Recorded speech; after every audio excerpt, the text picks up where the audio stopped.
Welcome in. It is Big Ten Today on a Wednesday. It is great to have you with us. We are presented by Rally House. I'm Dave Revson, and I am joined, as I am every Wednesday, by my good friend Ashley Adamson.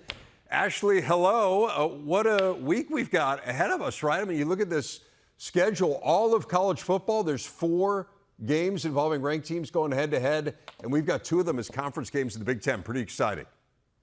Yeah, I'm fired up, Dave. As always, great to be with you on a Wednesday. And I think that's where we should start because 2 ranked Big Ten teams, or I should say 2 top 25 Big Ten showdowns. And one of them, we don't have to wait until Saturday. It gets the Friday slot all by itself. Yeah, it's going to be great. Friday night should be an amazing scene in Lincoln, the 400th straight sellout there. We'll talk about that in a moment. But let's get to our big story, which is the entire weekend slate and the big board showing us just how good it promises to be. 12 games in all this weekend, 3 of them here on the Big Ten Network, including both unbeaten Indiana and number 10 Penn State in action. 4 conference games. It includes the first ever Big Ten game for Washington. They will host Northwestern.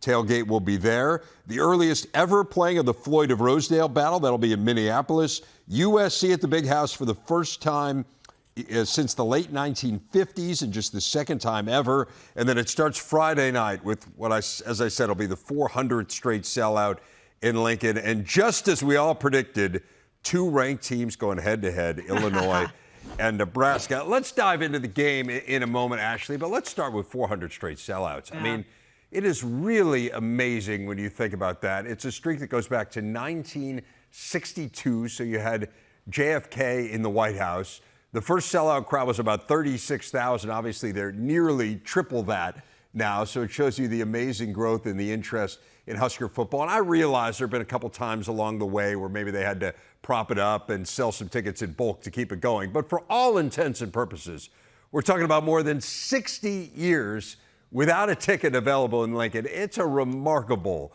accomplishment. I'm glad that you're starting with this because there's plenty to talk about with the matchup and we'll get there. But just 400 consecutive sellouts every single weekend since 1962. And to me, you know, what's crazy that this is the first top 25 matchup in Lincoln in 11 years. I think the last one was UCLA in 2013, which just sort of underscores, Dave, the point that Cornhusker fans are incredible through the ups and the downs, the good seasons, the bad seasons. They just show up. And we know from covering college football for a long time, not every fan base is like that. So Husker fans, shout out to all of you. The passion and support, it's special. And I know that this is a program, a head coach, and a bunch of players who do not take it for granted. And I'll also just add one more thing. Yeah. Given how big high school football is in Nebraska on Fridays, I know fans don't prefer these Friday night games, but it doesn't matter. They could play on a Wednesday at like 7 a.m. and you know that place would be sold out. So it's going to be fun. It's going to be electric. Yeah, absolutely. It'll be an amazing atmosphere. And you made such a great point there just about the fact there hasn't been a ranked matchup in Lincoln for so long, which really is about the fact that Nebraska hasn't been ranked very much lately. Yes. And that, to your point, just makes this all that much more impressive that they are the Power 5 team with the longest bowl drought and that this sellout streak has endured through that. I don't know if you've gotten a great sense for it yet. You will, I think, in the months and years to come here. But in covering Nebraska for the Big Ten Network, one of the things that's just really stuck out to me is that there are Husker fans everywhere. And one of the first years that Nebraska was in the league, I was in Alaska visiting a friend, and I had a Husker fan come up to me and say how much the network had meant to them. And that type of a scene has been replayed a bunch of times in the subsequent years, not necessarily in as far-flung places as that, but it's just amazing how much this school's football team means to Nebraskans and how there are Nebraskans everywhere. And again, I think this is such a huge indication of how special this team is. Yeah, Dave, it's well said. And I think for me personally, I'll just add the anecdote that my best friend growing up and in high school, she went to Nebraska, married a Nebraska football player. So I have been on the periphery of like understanding how important this is. And now to be covering the team, I was texting with them, the last couple of weeks, and it's cool to see it up close and personal and to have a reason to dive into the nuances and feel all of the passion. And I'll tell you what, I was surprised genuinely that for Nebraska, like if they win this game, this would be their first win over a ranked opponent in 8 years. Yeah. They've lost 24 in a row. against teams in the top 25. So, and I remember that last top 25 win, by the way. That was that comeback against Oregon in 2016. So it's significant because Nebraska hasn't done this for a long time, and it would be another great marker, just like that big win over Colorado, that Matt Rhule has this thing headed in the right direction. I'm curious if you think, are the stakes any different for the Illini? Like they've beaten a ranked team 2 weeks ago, but Kansas, as you've talked about, may not be the team that we thought they were heading into the season. I think they're huge for Illinois. I mean, Illinois is turning into potentially a great story here. You kind of look at some of these unexpected stories in the Big Ten. Indiana would certainly be in that category, and we'll talk about them coming up a little bit later in the show. But Illinois was not a team that people thought a whole lot about outside of Champaign coming into this season. They took that step back last year. It felt like the defense maybe wasn't going to be able to recapture that magic that it had with Ryan Walters leading it a couple years ago. And now all of a sudden they are a ferocious defensive unit. And yeah, I mean, it's been forever since Illinois has even been in a ranked versus ranked matchup, Ashley. It's been 16 years since the Illini have been in a game like this, let alone won one. They haven't won one since 2001. So you think about, this is a massive game for Illinois. And I think for both of these teams, it's kind of one of those games where you look at the opponents here early on, and as you said, like, hey, Kansas, I understand they were ranked, but they also went out and lost to UNLV. Now, UNLV beat Houston, and maybe UNLV is going to be the group of 5 team that makes it through the playoff. And you know, we just don't know this early in the year. But I think we have a pretty good sense that the team that wins this game is probably a pretty good team. Like, based on what we've seen from these two teams so far, based on the stakes in this game. And so, I think it's fascinating. I think it's fascinating to see, like, who can avoid the turnovers. They were both incredibly turnover prone last year. Can Nebraska win a close game? Like, this is going to come down to being a close game, I feel like. At least on paper it feels like it is. Has Nebraska shaken that bugaboo? There's just so many really interesting storylines here. Yeah, and it feels like, Dave, that there is a lot of similarities between these two teams. And you talk about it. They're both playing great defense. They both have taken care of the ball really well. Turnover margin, always a stat that matters. And we've talked about Nebraska's improvement.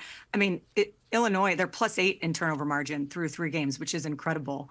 But to me, that's the question. Like, how will Dylan Raiola handle this next challenge? He has passed every test so far. You know, he's completing 70% of his passes. He's got that one pick that he threw last week against Northern Iowa, but he has confidence. He can make every throw.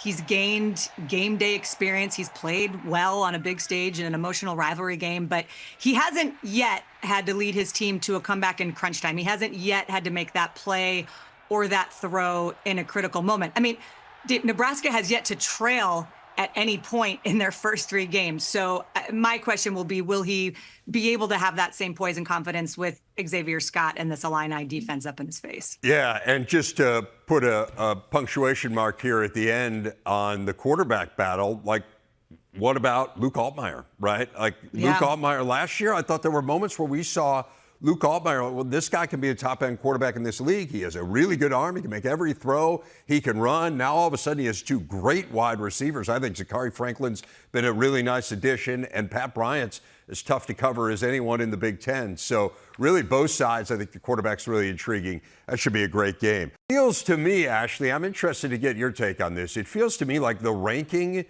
is maybe the only thing that these two have in common. Like, it feels like USC has a lot of momentum, and the arrow feels like it's pointing up, and they've been a surprise, and we were talking about some surprising teams in that last game. They've been a surprise in terms of how much better the defense has been. And then you look at the other side, and Michigan, I get it, they're the defending national champs. They lost a ton, but they're going through all this quarterback uncertainty. I don't think the defense has necessarily played to the level that maybe people expected that it would. Like, it feels like Michigan, despite having that ranking, has a ton of question marks. Yeah, Dave, I couldn't agree more. I think you nailed it on the head. And this is the game. It still has a ton of intrigue for me. Like, it was one of the first games that I circled on the calendar when the schedule came out a few months ago. But up to this point, these are two teams who appear to be on very different trajectories coming into week 4. USC, to your point, they know exactly who they are. Again, with a small sample size, they are not a finished product. Lincoln Riley will tell you that, but they know who they are. They have a terrific quarterback. They're running the ball. The defense, which was by far the biggest question mark coming in, has looked better than I think even the most optimistic Trojan fan expected it to look. So we can get more into that, the defense and what that will look like against this Michigan offense in a minute. But USC has an identity and a confidence that you can see, whereas Michigan is obviously still figuring itself out, which is probably a little disorienting for a fan base that has gotten used to watching a team that absolutely knew who they were and hung their hat on their defense. And Dave, I think, obviously the quarterback situation is a microcosm of that larger identity question. It did not go well with Davis Warren, who won the job out of camp. And I wonder, what you think is reasonable to expect with Alex Orji, because he brings a whole new dynamic to the offense in that he's very mobile, but we haven't really seen him throw the ball. Like, I don't know that they trust him to throw the ball. So curious what you think that's going to look like on Saturday. Yeah, I think that's crazy. It's weird to me that he did not throw the ball in the second half against Arkansas State more. I just felt like if you think there is the possibility, so you just benched Davis Warren for the interception. So at that point in the back of your mind, Ashley, don't you have to be thinking, okay, there's the possibility that Davis Warren isn't the right guy for us, as manifested by the fact they end up making a quarterback change now going into this game. If in fact he may not be the right guy, shouldn't we open up the entire offense here with Alex Orji? I mean, he's thrown 7 career passes, Ashley. This is his 3rd year that he's played for Michigan. He's thrown 7 passes.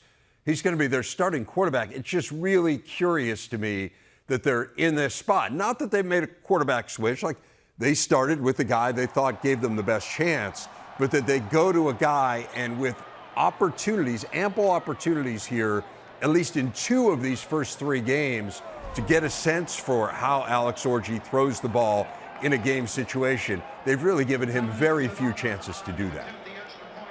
Yep, I couldn't agree more. And I think then you factor in, is Colston Loveland going to be healthy enough to play? He got banged up last week against Arkansas State. He's been their most reliable offensive pass catcher, certainly this point into the season. And to me, Dave, this is a game where, like, Kalel Mullins and Donovan Edwards will need to have a big impact. And I think that they will, and they can, not only because they're terrific, but because USC, they have not faced a dominant running back this year. Yeah. And Danson Lynn, the defensive coordinator, has said in every conversation with him that our 2 biggest priorities as a defense are stopping the run and impacting the quarterback. And they've done that against LSU and Utah State, but Michigan should, hopefully have more of an ability to get the ground game going. So that's going to be something I think is going to be really interesting to watch. And when you look at USC's defense, one of the guys who has really stood out to me this year is Eric Gentry, number 18. He started his career at ASU, came in as a big-time recruit. He transferred to USC, and he just never developed into the player that I think a lot of people expected. But when you watch him, he has this, I don't know how to describe it, but just a renewed sense of energy. He's playing with a confidence and a joy that we didn't see the last couple of years. So, for a linebacker too, he's so unique. He's 6'6". He has a 7-foot wingspan. I think 7'1" to be exact. So he can take up a ton of space. When you're in zone coverage, he can rush the quarterback. Sometimes you'll see him on the ball coming off the edge. He has raved about his new position coach in Matt Entz.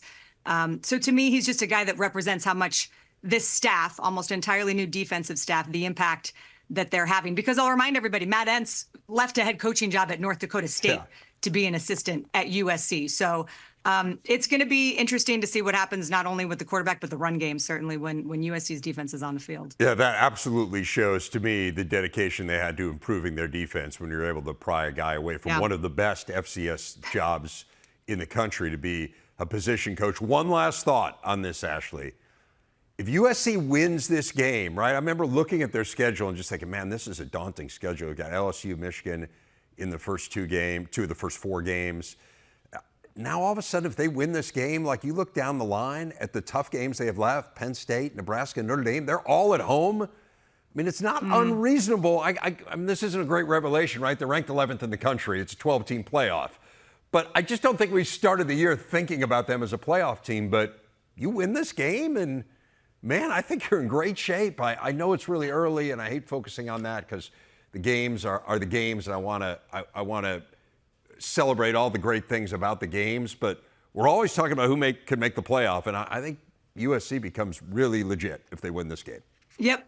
And I'm with you. I feel like USC and USC doesn't fly under the radar, right, when you're talking about the offseason, but it felt like they did this year. I mean, I had Trojan fans coming up to me and saying, I just feel like I haven't really heard a lot about our team. Like, what are the expectations? What do you think? Is the defense actually going to be, better? Can Danson Lynn come and do the same thing he did at UCLA in year one? And I think, to me, it comes down to, I love Miller Moss's story, and I've talked about it a lot, but I don't think that you can talk about it enough. Just how this is a guy who waited his turn, who came in, and we'll see how the environment of playing in the Big House, which is an environment he has not played in yet. I'm interested to see how he shows up. But this is a team that has, they're 11 in the country for a lot of different reasons, and this is a huge measuring stick for them. There's no question. Two huge games there, and both should be fascinating. So we've touched on those. We got tons more to come here on the show. Ashley Adamson back with you. We're going to delve into a few more games. I think Minnesota-Iowa is a really good one, Ashley. It feels like a learn-a-lot game for me. Like Minnesota, these last two games, defense has been incredible. I mean, 2 straight shutouts. Iowa looks improved on offense. Do both of those things hold, or kind of what gives in this game? That, to me, is really fascinating. I think we'll come out of Saturday knowing much more about these two teams than maybe we've learned in any other game with them involved this season. Yep, I completely agree with you. And you know why I love this job, Dave, is because at like 7 a.m. this morning, as I'm just going through some notes, I'm doing a deep dive on the Floyd of Rosedale, educating myself on this right? Bronze Pig Trophy. Yes, I'm learning all about Floyd Olson, who was the governor of Minnesota during the Depression. It was like this great American history lesson. So yeah, I will say the highlight of the Gophers season last year, I'm sure, was beating Iowa. I have since watched that punt return that would have been the game winner for Iowa. That was controversial, for an illegal fair catch. No need to bring that up, I'm sure, today, but I know Hawks fans have not forgotten that. I think we're going to find out a lot more about both of these teams. And for the Hawkeyes, my question is, can they play 4 full quarters? They played a good first half or a good second half, but they have yet to go out there and really play a full game. And they're also giving up big plays on defense and on special teams, which is totally out of character. And Kirk Ferentz has said it's a communication issue. There needs to be more discipline. So keeping the Gophers from, getting those explosive plays will obviously be high on the priority list. But this is a game that features 2 great running backs. And I know you've been impressed with Caleb Johnson and Darius Taylor so far this year. So I'm looking forward to it. Absolutely. I mean, I think we're maybe need to start talking about Caleb Johnson like in the same breath as Kyle Monangai and these, we talk about like great running backs in this league, Doak Walker type candidates. I mean, the guy's been amazing. He leads the nation in rushing yards, which is pretty impressive, especially considering he's only played 5 halves of football. Remember, he didn't play in the first half of that first game. I agree with you on Iowa's defense. The big plays allowed are curious. 3 of 50 yards or longer. They only gave up 2 all of last year. So we'll see. Again, Darius Taylor had that long 80-yard run last week, so Minnesota's capable of big plays. Again, fascinating game. Really, really interested in this one. I'm not sure that matchup is as interesting, but man, every time the Hoosiers take the field now, I want to watch. I mean, this is just, it's so different from largely what we have experienced in covering Indiana football. And there have been a few exceptions here and there, and Kevin Wilson had some fun offenses. And again, they were a top 10 team in the COVID year. So it hasn't all been bad for Indiana, but this just feels different to me, Ashley. Again, I don't know how much we learn about Charlotte, but just the fact that Indiana is going to be playing football and that people really want to watch them, I think shows you how far they've come in a really short period of time. The fact that IU and Charlotte feels a little bit like appointment viewing on some level, it says everything you need to know. And yeah, your point that they can go 4-0 for the first time since that 2020 season. And then they've got Maryland and Northwestern following. So it's totally realistic that they could be 6-0 headed to the bye week before hosting Nebraska on October 19th. And Curtis Rourke, the first Indiana quarterback to be, the Big Ten Offensive Player of the Year in a decade. And they've got a Charlotte team that has allowed, I think it's 14 plays of 30 or more yards this season. And now they get one of the most explosive offenses in the country. So the most impressive thing I saw last week was what they were able to do at the Rose Bowl. And I'm excited. I genuinely am excited for the Hoosiers. This is the team I used to cover, a long time ago. And I know the fan base has been waiting for this. And given all of the talk from Curt Cignetti coming into the season, it's cool to see how it started. You don't go 52-9 by accident, which is what he did at James Madison. Like, you know what you're doing. And clearly, but it's just hard to get it going right away, right? And that's the thing that's been so impressive to me, is that they've been good essentially from the get-go. I'm with you on Charlotte. I might be a challenging game for the 49ers. They only beat Gardner-Webb by 1 last time out. This is a decidedly better team they're facing than Gardner-Webb. So, again, I'm not sure it'll be the most competitive game, but, man, it's been fun for Indiana fans to watch what this team has done through 3 games.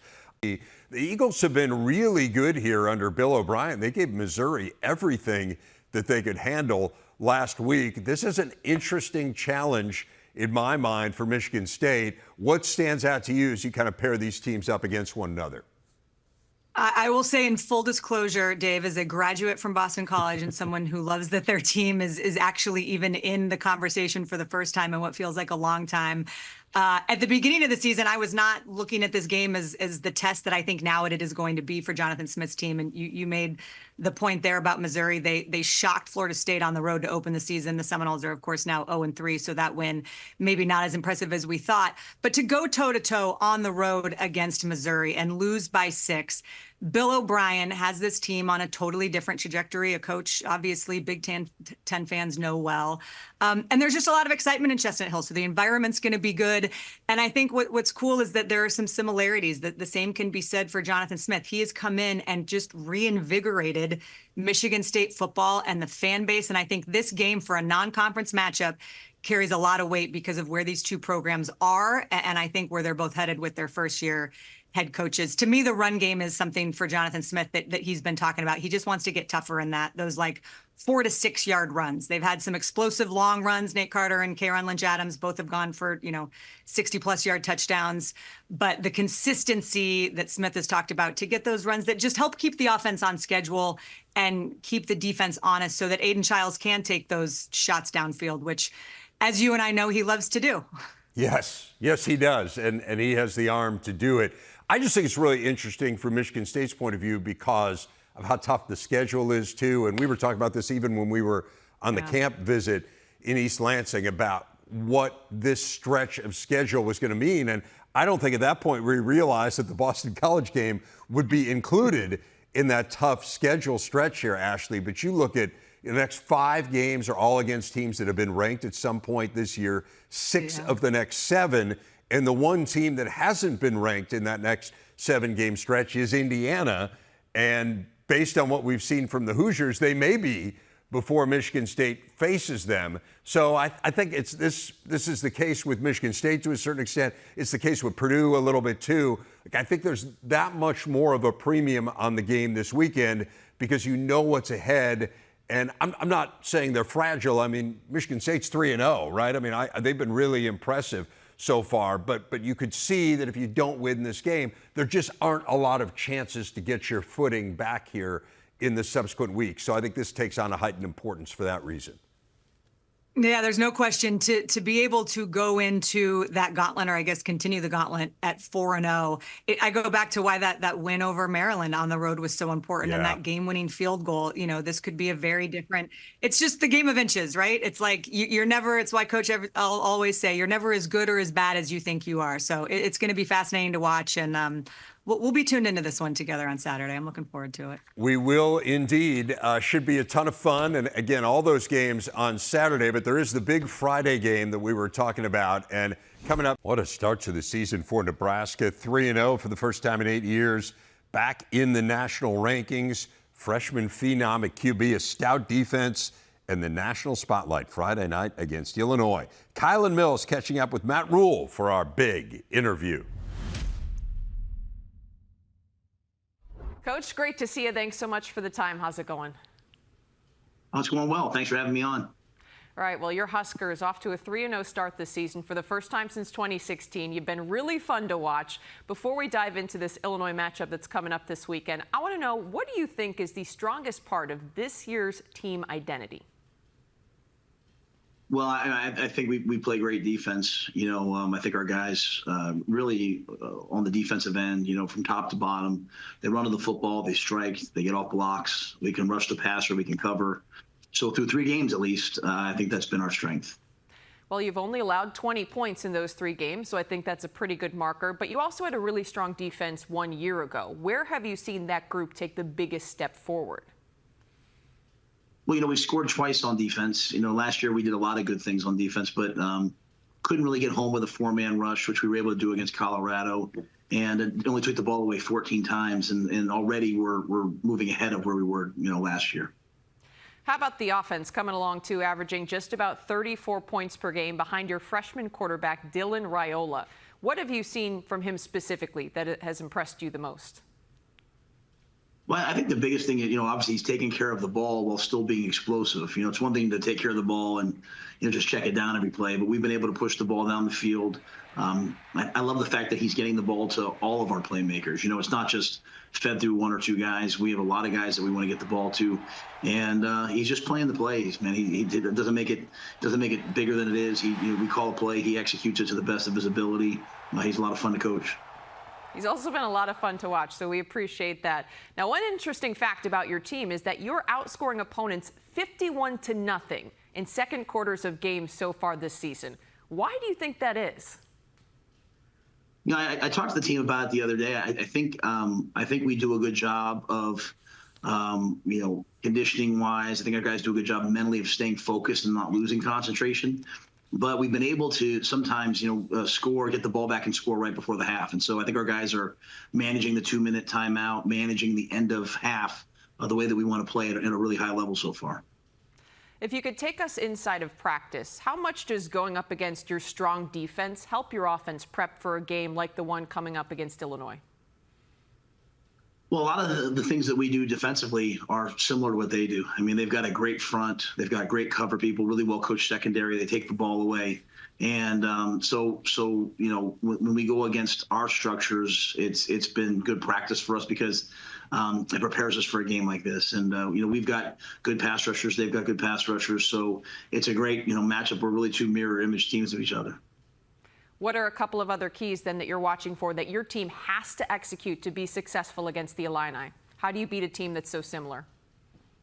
Yeah, I think it's going to come down to the turnover battle. They're +8 on the year. They've taken the ball away 9 times, only turned it around over once. We're +3, so while we feel good about where we are, they're elite. And for us to win, we're going to have to protect the football and have to take it away. Like I said, we scored twice on defense. We need to score maybe on defense or special teams against this team that we're facing. I think Altmaier's an excellent quarterback. We've got to keep him in the pocket, not let him use his athleticism and be a dual threat.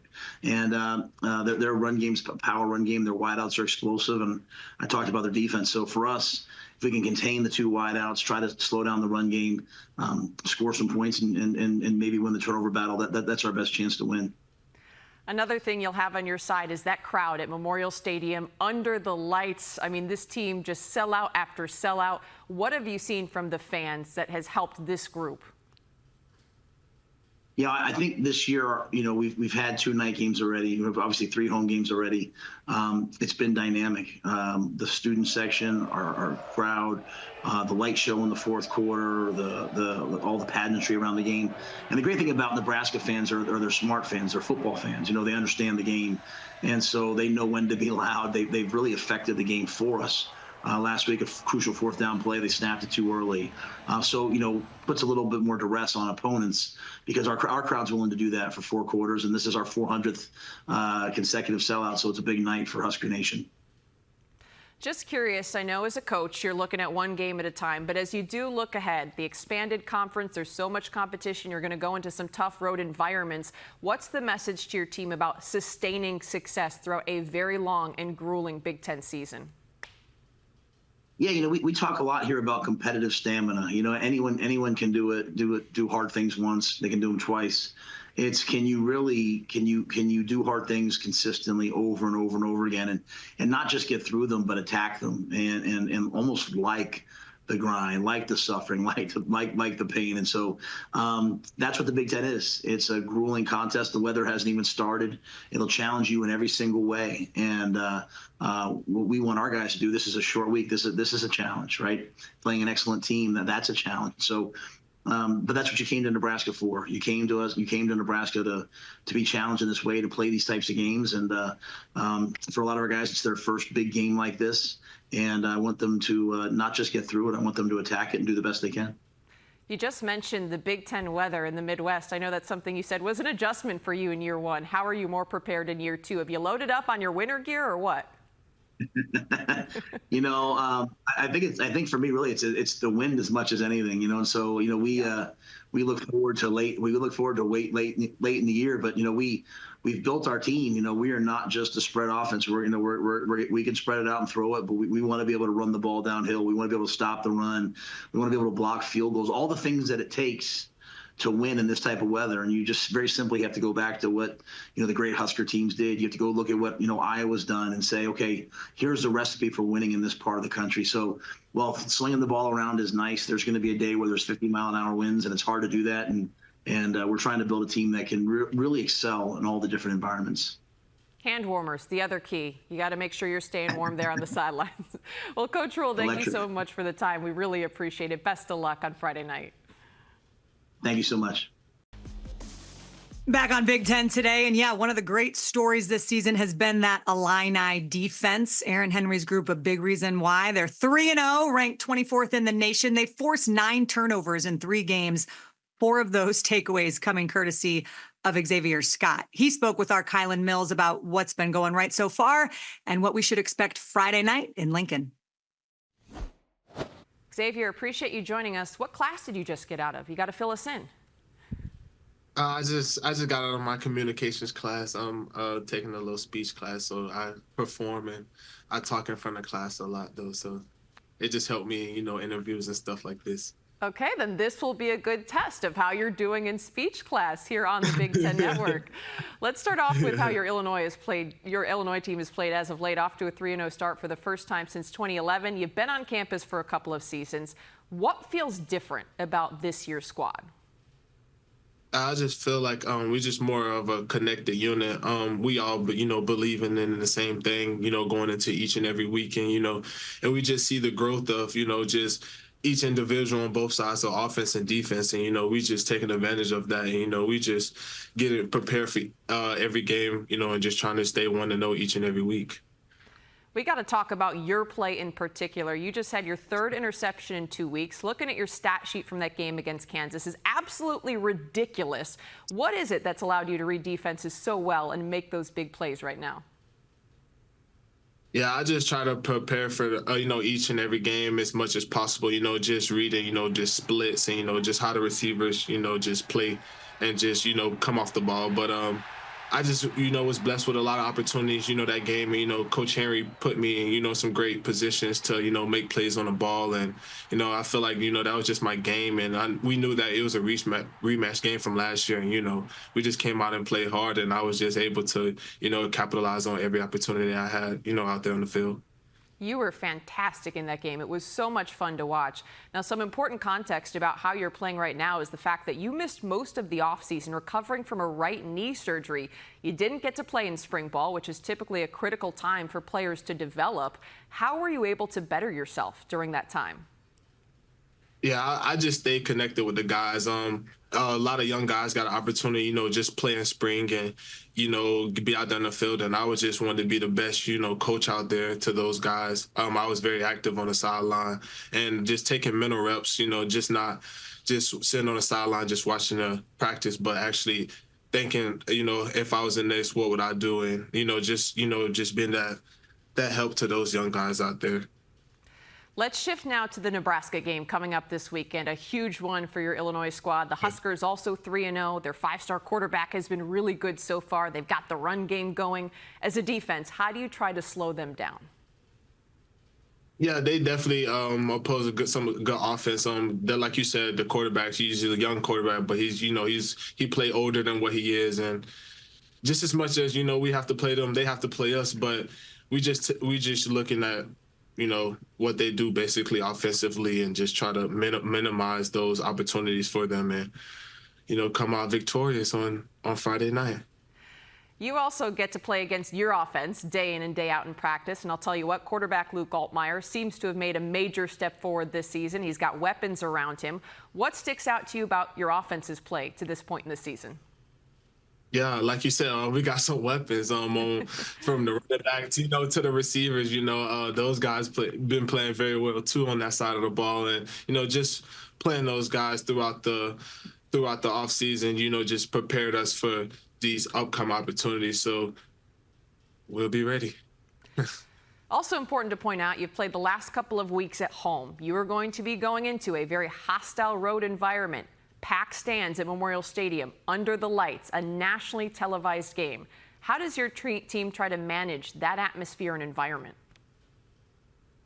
Yeah, so throughout practice, you get a little crowd noise out there for the offense, but I was actually there for the 2022 season when we played Nebraska at Nebraska. It was pretty loud though, but I wasn't playing, but I got to, at least see how it is in Nebraska. And then now I'm getting an opportunity to play in 2024 here. So I'm very excited. We ready, we prepared, but, our coaches do a very good job throughout the week, preparing us for these type of situations, with the loud crowd and just the crowd noise throughout practice. What has been the message from your coaches as this week has gone on? Just play Illinois football. We know what brand of football we want to play, and if we stay true to ourselves, it won't be no team out there that'll hold us. We just hold ourselves back, with mistakes and mental errors. So if we try to minimize those as much as possible, we have a great chance of winning this football game. You told me the secret for you to get ready for games is to talk to your dad to help get your mind right. I got to know, what's the pep talk that he's been giving you for you to play this way through the first 3 weeks? And what do you think it's going to be going into this weekend? Yeah, he just always, tell me to be me. Like he always tell me, been doing this since a very young age, and just staying true to yourself. And sometimes it doesn't even be about football. Sometimes we just talk about life in general, and just about, my little brother, just talking about my little brother sometimes just give me motivation, and, just the comfort to go out there and, and play harder. Just knowing, and he just tell me that, the people back home is also just watching me and just very excited for me to play. Like he told me not too long ago, he's like, everybody's going to be watching this Friday night game, coming out versus Nebraska. So I'm very excited and just ready to play. Before I let you go, what's the best piece of advice Dad has ever given you? The best? The best. Oh, the best. Oh, Testing your improv skills here from your speech class. Yeah, like I always said before, just being me. He always tell me, just being me. You are, like, one, I could really say, you ready for this moment. There it goes right there. You're ready for this moment. He always tell me, like, you're ready for this moment. And then, I just take that and apply it on the field and, just try to produce. Being ready for the moment. Great advice from Dad. Well, Xavier, we really appreciate the time. Best of luck on Friday night. Look forward to seeing you under the lights. All right, thanks so much. Dave Revson back with you as we put a bow on this edition of Big Ten today with some final thoughts. And Dave, I am excited for this, our first edition of Burning Questions. We each will be coming in with our top 3 things that we are most curious about heading into the weekend. I'll bat lead off, and I will admit it was hard for me to whittle it down to 3 things. But number 3, what is Ohio State's biggest question as they get ready to head into league play? The Buckeyes are coming off a bye. They've got Marshall this weekend, so I don't think we're going to have, this answer this weekend. But so far against lesser competition, they have looked exactly like the national championship contenders we expected them to be. And Chip Kelly hasn't exactly opened up the playbook. So, my question is, what is Ohio State's biggest question? Who in the league is going to be able to hang with them and why? So how about you, Dave? And what if the question is, if the question is that there is no question, Ashley? That's right? To get philosophical here. Purdue, for me, is the team I'm most interested in seeing. I just want to see how they respond. They had the worst loss in school history against Notre Dame. Now you have to go to Oregon State.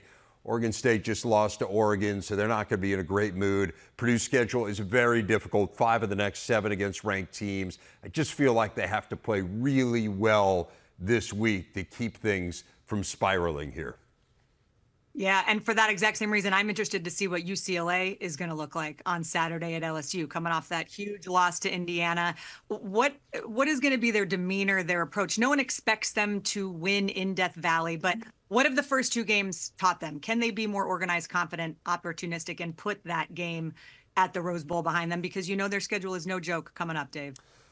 I have two quarterback questions I want to see answered as well. We talked about Alex Orji earlier. Is this a solution for Michigan, or does it just compound the issues or reinforce that they don't really have an answer at quarterback? I'm interested in Jack Lausch as well. I know he went 17-19 at the end there against Eastern Illinois. It was Eastern Illinois. This is Washington. Steve Belichick defense. Has Northwestern solved its quarterback issue? I think we learn on Saturday. Well, I'm glad you brought that up, but I know we're tight on time, but this may sound silly. As someone who is new to the league, I have been reading about and watching these teams for the last couple of months, but every Saturday I am learning about a player or a backstory that I just love and didn't know. You educated me about Jack Lausch last weekend, so there's always something at the end of the night that I'm not necessarily expecting, so I'm looking forward to seeing who that is. And what if that person is Cade McNamara, who led Michigan to the college football playoff a few years ago, and now he's trying to get things going again at Iowa? I think this is a really good test of just how good their pass game is, Ashley, because can they get it done against an elite opponent? We will see on Saturday. We will see you on Saturday, and I will see you tomorrow.